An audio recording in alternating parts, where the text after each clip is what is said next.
අයිබෝන් සුබ දවසක් වේවා. අපි දකිනවා මේ වර්තමාන සහ අතීතයේ සමග අපි සලකා බලන විට සල්ලි පස්සේ විතරක් දුවන මුදල් කෝටි ගණන් උපයන ධනවත් මිනිස්සු අපි දැකලා තියෙනවා. ඒ වගේම දේශපාලඥයෝ අපි දැකලා තියෙනවා.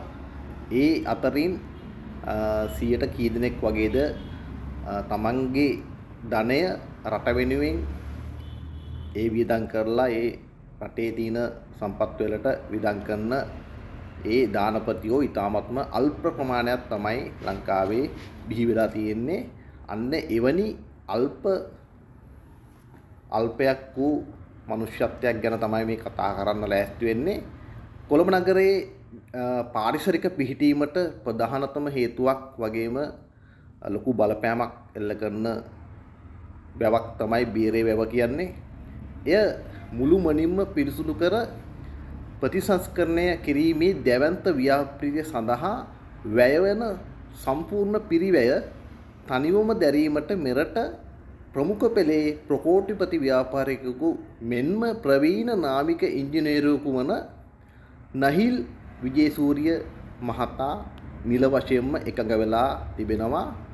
ඒ සඳහා මුහුදු ජලය යොදා ගනිමින් කෙටි කාලීන සහ දිගු කාලීන විසඳුම් ඔස්සේ බීරේ වැව ජලයේ ගුණාත්මක භාවය ඉහළ නැංවීමේ මෙම විශේෂ තාක්ෂණික ව්‍යාපෘතිය ඔහු විසින් මීට දශක කිහිපයකට පෙර පුරෝගාමීව කරපු ව්‍යාපෘති රාශියක් තියෙනවා. ඒ ගැන අපිට මේ මොහොතේ කතා කරන්න අවශ්‍යතාවයක් නැහැ. ඒ වගේම ශ්‍රී ලාංකික ව්‍යාපාරික ඉතිහාසයේ තුල සමාජ සුපසාධනය සහ අධ්‍යාපනය වෙනුවෙන් වැඩිම පුද්ගලික ධනයක් පරිත්‍යාග කළ අසමසම දානපති ලෙස නහිල් විජේසූරිය මහතා හඳුන්වන්න පුළුවන්. ඒ ලැබූ වාර්තා කිසියෙකුට සම කරන්න නොහැකි බව, ඒ වගේම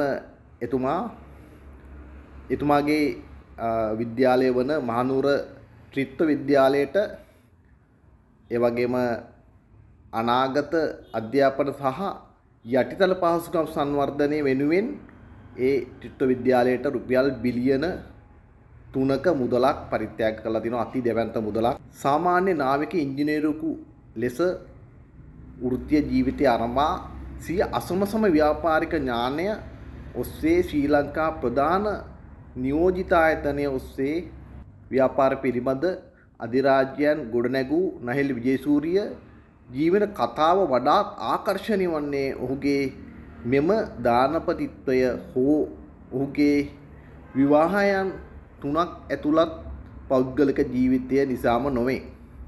අපිට ඒ පෞද්ගලික ජීවිතයේ වැඩක් නැහැ. එය සැබවින්ම ආකර්ෂණීය වන්නේ එදා කිසියෙකු නොසිතූ මොහොතක කොළඹ දෙක නවම්මාවතේ ප්‍රදේශයේ අක්කර 3ක වගුරු භූමියක් රුපියල් 1,10,000ක් බැගින් මිලදීගෙන වර්තමාන ආසිරි මෙඩිකල් රෝහල කොළඹ අහස යට විහිදුණු ව්‍යාපාරික නගරයේ පදනම දැමූ දැක්ම නිසාවෙන් අද අප දකින බටහිර පන්තියේ නාගරික සංවර්ධනය ලංකාවට පැමිණීමට මේ එතුමා ගොඩක් දායකත්වය සැලකලා තිනවා.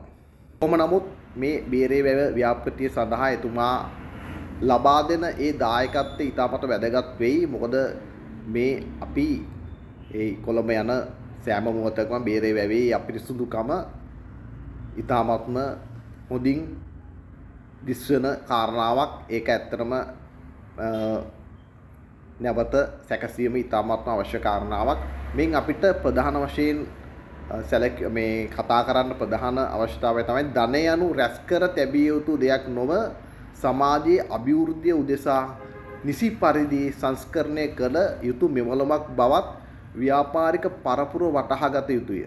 ලංකාවේ අනෙකුත් ප්‍රකෝටිපති ව්‍යාපාරිකනුත් Tamanගේ පුද්ගලික ලාභය පරිබාහිරව මේ වගේ ජාතික වටිනාකමක් ඇති පොදු පරිසර පද්ධති සහ අධ්‍යාපන ආයතන නගා සිටුවමින් ඉදිරිපත් විය යුතු නේද කියලා අදහසක් පළ කරන්න පුළුවන්. ඇත්තටම හැමෝම මෙහෙම නෑ. බොහොම අතලොස්සක් තමයි මේ වගේ ජාතික වැඩකට අත ගන්නේ. ඇත්තම බොහොම ස්තුතිවන්ත වෙනවා මේ සටහන තැබූ කෙනාටත් ඒ වගේම නහෙල් විජේසූරිය මහතාටත් ඇත්තටම කෘතගුණ සලකනවා මේ අදහස ඉදිරිපත් කිරීම සම්බන්ධයෙන්. ගොඩක් ස්තුතියි.